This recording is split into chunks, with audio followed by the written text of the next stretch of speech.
बिस्मिल्लाहिर्रहमानिर्रहीम। अस्सलाम वालेकुम everyone, welcome to my YouTube channel with another video. आज हम लोग स्टार्ट करेंगे 6 क्वेश्चन हमने कल तक किए थे 10th क्लास मैथ्स के इम्पोर्टेंट शॉर्ट क्वेश्चन अपने एग्जामिनेशन पॉइंट ऑफ व्यू से। आज हम लोग 6 वाला करेंगे। हमने ये स्किप किया था evaluate bracket into 1 - 3 omega plus 3 omega square का 5th रूट है, ठीक है। तो इसे हम लोग किस तरह करेंगे।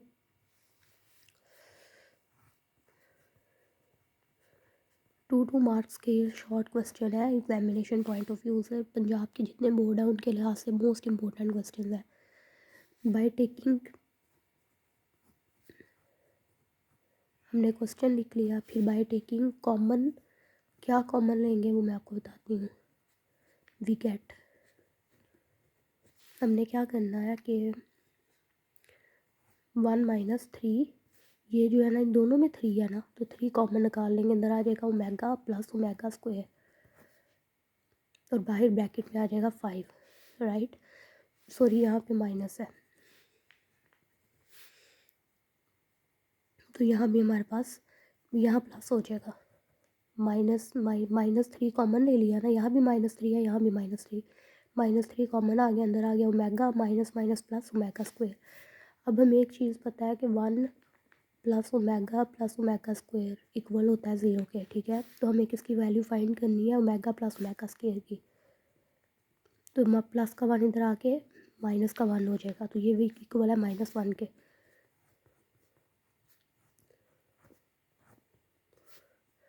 1 माइनस माइनस प्लस, 3 × 1 = 3, 5, ये हमारे पास हो गया 4 की पावर 5, मतलब 1 और 3 प्लस किए 4 की पावर 5। 4 की पावर 5 का मतलब है कि हमने 4 को 5 टाइम्स मल्टीप्लाई करवाना है। 4 4 = 16, 16 4 = 64, फिर 64 को 4 से मल्टीप्लाई करवाएंगे, जो आंसर आएगा फिर उसको 4 से। तो हमारे पास जो आंसर आता है ना वो हमारे पास आता है 1024, ठीक है। ये हमारा क्वेश्चन रह गया था। आज हमने 10 क्वेश्चन कंप्लीट करने हैं शॉर्ट क्वेश्चन। फर्स्ट वाला ये हो गया। अब हमारे पास है find the product of complex cube roots of unity. हमने प्रोडक्ट फाइंड करना है। प्रोडक्ट का मतलब होता है multiplication of complex cube roots of unity. Unity कहते हैं 1 को। 1 के जो क्यूब रूट्स है ना उनके प्रोडक्ट हमने मालूम करनी है। तो 1 के जो है ना वो क्यूब रूट्स कितने होते हैं, 3 क्यूब रूट्स होते हैं। 3 cube roots of unity, unity बोलते हैं 1 को। 1 के क्यूब रूट्स कितने हैं, 3 आर। कौन कौन सा है हमारे पास, 1 -1 प्लस स्क्वायर रूट -3/2 एंड ये 3 जो होते हैं ना, ये 3 हमारे पास क्यूब रूट है। -1 पहले प्लस था, यहाँ पे अब माइनस आ जाएगा। ये हमारे पास जो है ना यूनिटी के 3 क्यूब रूट्स हैं। 1 -1 plus square root -3/2 and -1 minus square root -3/2। अब हमने क्या करना है, कॉम्प्लेक्स क्यूब ऑफ यूनिटी के जो है ना प्रोडक्ट उन्हें मालूम करना है। यूनिटी के हमने क्यूब रूट्स लिख लिए तीनों, अब इनका हमने प्रोडक्ट करना है इन तीनों का, ठीक है। इन तीनों का प्रोडक्ट क्या करेंगे हम लोग, यहाँ लिखेंगे the product of cube roots of unity are. अगर आप ये शॉर्ट क्वेश्चन कर लेंगे ना तो होपफुली आप बहुत अच्छे मार्क्स ऑब्टेन करेंगे। हमने अब क्या करना है, ये जो तीनों क्यूब रूट्स हैं ना उनका प्रोडक्ट लेना है। इस तरह लिखेंगे, 1 ब्रैकेट में लिख लेंगे इस तरह,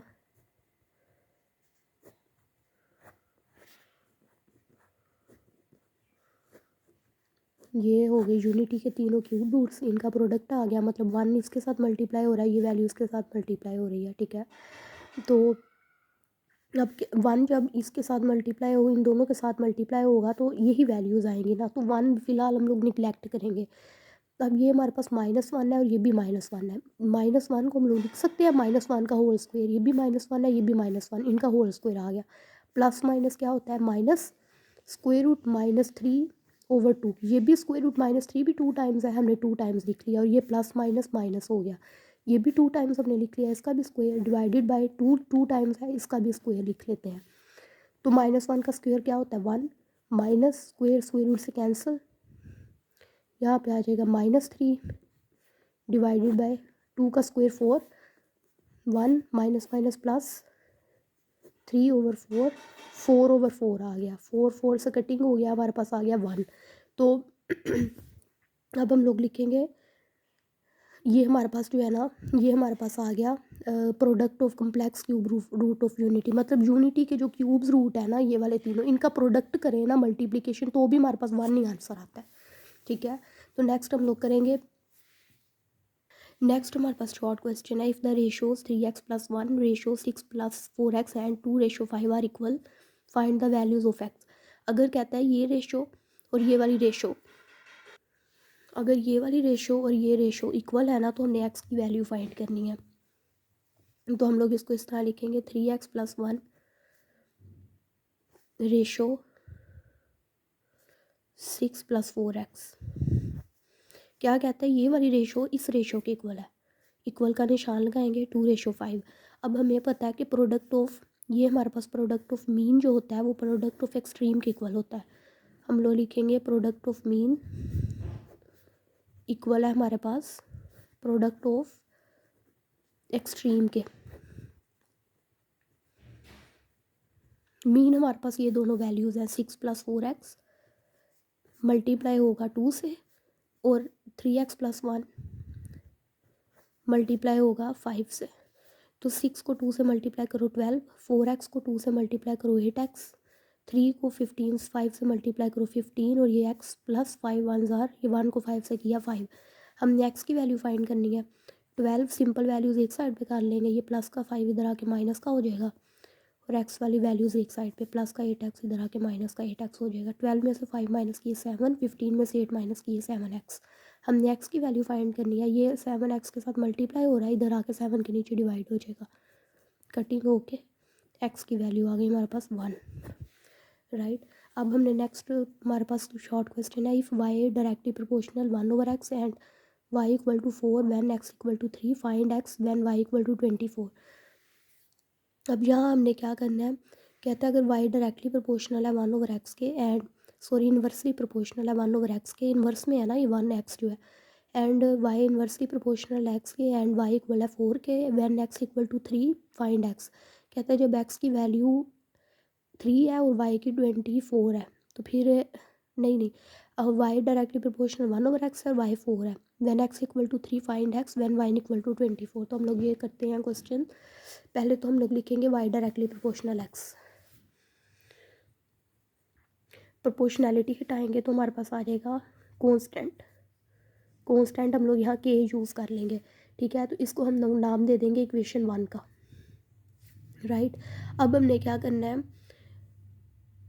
अब पुट करनी है हमने value y equal to 4 and x equal to 3, जो हमारे पास ये वैल्यू दी हुई थी ना, y इक्वल टू 4 और x इक्वल टू 3, इन दोनों को पुट करके हम लोग k की वैल्यू फाइंड करेंगे। ये जो हमने प्रोपोर्शनैलिटी को ख़त्म करके कांस्टेंट लिया k, इसको पहले फाइंड करेंगे। y की वैल्यू 4 पुट की, x की 3 पुट की, यहाँ हम लोग रखेंगे 4, इन इक्वेशन 1 भी लिख लेते हैं। y की वैल्यू आ गई 4 इज़ इक्वल टू k की हमने वैल्यू फाइंड करनी, डिवाइडेड बाय x की वैल्यू आ गई 3। अब ये 3 यहाँ डिवाइड हो रहा है, इस साइड पे 4 के साथ जाके मल्टीप्लाई हो जाएगा,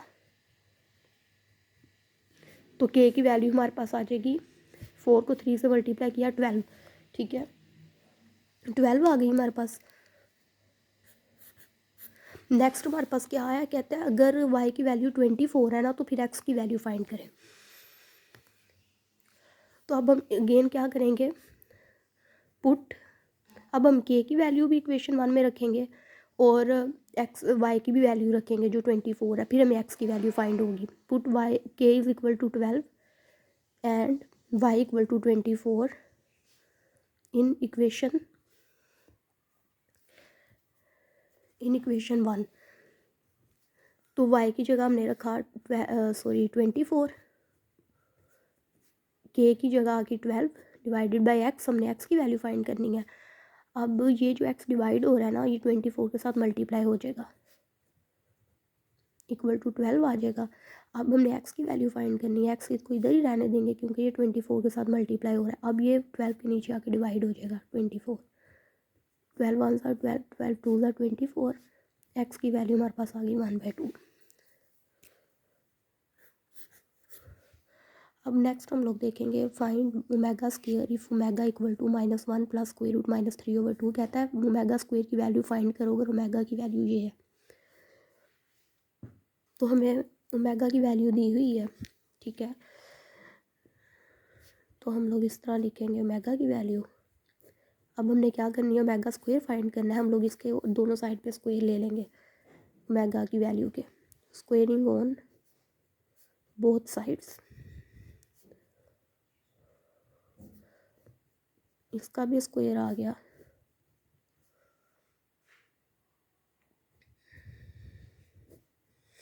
और इसका भी हमारे पास क्या आ गया, स्क्वायर आ गया। ओमेगा का स्क्वायर ओमेगा स्क्वायर, ठीक है। और अब हमने इसका भी स्क्वायर फाइंड करना है। तो अगर हम लोग -1 को कह दें कि ऊपर वाले वैल्यू को हम लोग a plus B whole square वाले फार्मूला से ओपन कर लेते हैं। मतलब कौन सा फार्मूला है हमारे पास, a square plus B square plus 2ab equal होता है हमारे पास a प्लस बी का होल स्क्वायर। तो हम लोग इस वैल्यू का स्क्वायर अलग कर लेते हैं, और ये 2 का भी स्क्वायर है, 2 का स्क्वायर सेपरेट कर देते हैं। तो ये वाली जो हमारे पास वैल्यू बन रही है -1 हमारे पास एज ए वर्क करेगा और square root -3 as a B work करेगा। इसका हम लोग फार्मूला ओपन कर लेते हैं। ये स्क्वायर मतलब -1 का स्क्वायर, बी स्क्वायर मतलब स्क्वायर रूट -3 का स्क्वायर, प्लस 2 फार्मूले का, ए बी मतलब -1 और स्क्वायर रूट -3। 2 का स्क्वायर क्या होगा, 4, मतलब 2 को 2 टाइम्स मल्टीप्लाई करना है। -1 का स्क्वायर 1 होता है, प्लस ये स्क्वायर स्क्वायर रूट से कैंसिल, -3 आ गया, प्लस माइनस -2 और ये अंडर रूट में -3 डिवाइडेड बाय 4। 1 का 1 आ गया, plus minus -3 -2 square root -3 divided by 4। ये अब ये वाली स्क्वायर रूट वाली वैल्यू है 2 स्क्वायर रूट -3, ये सिंपल वैल्यू है। 1 प्लस माइनस माइनस होता है, 3 में से 1 माइनस किए -2 और -√3 डिवाइडेड बाय 4। अब इन दोनों वैल्यूज़ में से क्या चीज़ हमारे पास कॉमन आती है, इन दोनों में से 2 हमारे पास कॉमन आता है। 2 कॉमन निकालने के अंदर आ जाएगा 2, यहाँ से भी कॉमन चला गया, यहाँ से भी, यहाँ -1 रह गया, यहाँ रह गया -√3/4। 2 1 ज़ार 2, 2 2 ज़ार 4। क्या आंसर आएगा, -1 -√3/2। ये हमारे पास आ गया आंसर, ठीक है। तो ये हमारे पास ओमेगा स्क्वायर की वैल्यू आ गई, यही हमने फाइंड करनी थी, ठीक है। अब नेक्स्ट वाला पार्ट है, इफ एक्स क्वेश्चन है एक्स इक्वल है 1, एक्स हमारे पास कैपिटल एक्स हमारे पास ये सेट है और वाई का हमारे पास ये सेट दिया हुआ है 1 4 7 9, और वाई वाले सेट में एलिमेंट्स हैं 2 4 5 9।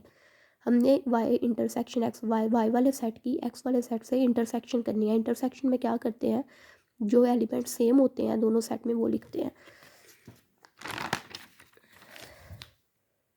एक्स वाला सेट आ गया हमारे पास 1 4 7 9, और वाई वाला सेट था हमारे पास 2 4 5 9। सेट वाई के एलिमेंट्स थे 2 4 5 9। अब हमने वाई की एक्स से इंटरसेक्शन करनी थी, एक्स वाले सेट से। वाई का सेट पहले लिख लेते हैं 2 4 5 9, इंटरसेक्शन एक्स का सेट है 1 4 7 9। तो सेम सेम इंटरसेक्शन में वो एलिमेंट लिखते हैं जो दोनों सेट में सेम हो। ये यहाँ भी 4 है, यहाँ भी 4 आ गया, 4 लिख लिया। 9 भी दोनों में है, 9 लिख लिया। तो ये हमारे पास वाई इंटरसेक्शन एक्स आ गया आंसर हमारे पास। अब हम लोग नेक्स्ट देखते हैं, हमारे पास है डिफाइन ऑन टू फंक्शन। तो इसमें हम क्या करते हैं, हमारे ऑन टू फंक्शन को हमने डिफाइन करना है। A function F ratio A to B is called an onto function. कहता है फंक्शन हमारे पास है ए सेट का बी तक, वो हमारे पास ऑन टू फंक्शन होगा if every element of set B is an image of at least one element of set A.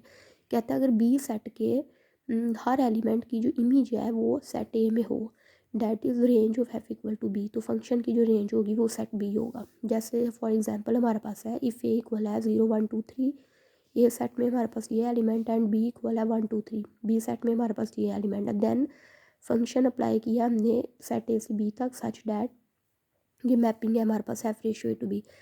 F equal to, अब हमने कहा है कि क्या हमने डेफिनेशन पढ़ी है, every element of set B is an image of at least one element of set A. के मतलब सेट बी के हर एलिमेंट की इमेज सेट ए के कम से कम एक एलिमेंट से मिलती हो, ठीक है। जैसे हमने सेट ए ले लिया और बी ले लिया।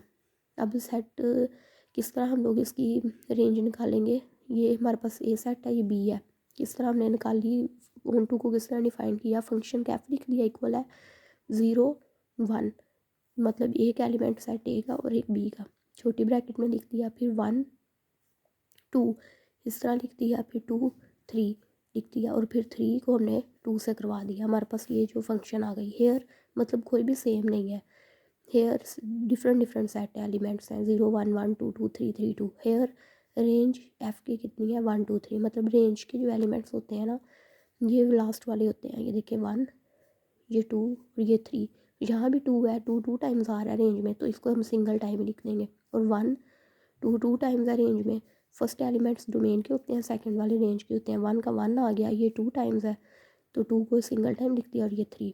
अब ये जो हमारे पास रेंज निकली है, ये सेट बी के इक्वल आ रही है। Range of F equal to B के इक्वल आना चाहिए था, तो बी के इक्वल आ रही, क्योंकि बी का सेट हमारे पास क्या हमने लिया था 1 2 3। Thus F so defined is an onto function. अब हम नेक्स्ट वीडियो में बाकी के क्वेश्चंस करेंगे, और भी हमारे पास बहुत सारे 10th क्लास के जो मोस्ट इम्पोर्टेंट पंजाब के बोर्ड्स के क्वेश्चंस हैं, वो हम लोग सारे डेली किया करेंगे। 5 to 7 या 10 क्वेश्चन इस तरह किया करेंगे। होप्स आपको अच्छे से समझ आ गई होगी। अंटिल देन अल्लाह हाफिज़।